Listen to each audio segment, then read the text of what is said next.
So, me and my buddy were having a conversation today about free will. And it got me thinking, I was like, well, I would argue that for a deterministic standpoint, that all of your actions are determined by outside forces. And he said, well, I could punch you in the face right now and it would prove for no reason. And I said, well, would you? And he said, no.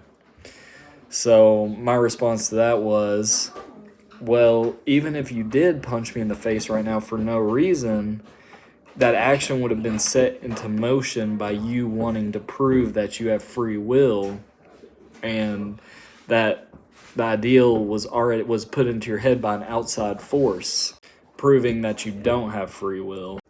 So I read a quote from Karl Hofer in his article Casual Determinism. It says, the typical explanation of determinism fastens on the state of the world at a particular time or instant for a variety of reasons.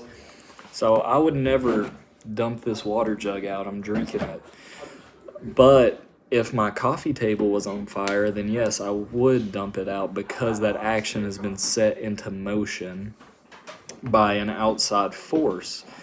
Now, the only reason I would dump this out right now is to prove that I do have free will, but my free will was set into motion by another force. I'd never think about dumping that water out unless I was talking about free will.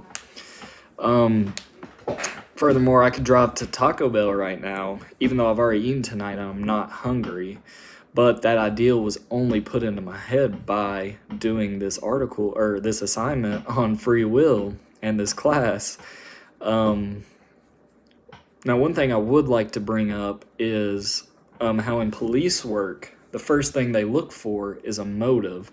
Whenever someone has a crime committed, like especially in a murder, the one thing they look for is, does this person have any enemies? That is basically the whole entire government agreeing towards a deterministic standpoint, because it doesn't make sense for someone with no reason to commit a crime, whether it be lust, hate, greed, or love. You know, if someone was murdered, the police wouldn't go looking at the little old lady that lives down the street who has never spoken to the victim, but they might go looking for the dude that everyone in the neighborhood says is a stalker, that has a motive of lust to commit the crime. Therefore, his actions were set into place by an outside force or an emotion.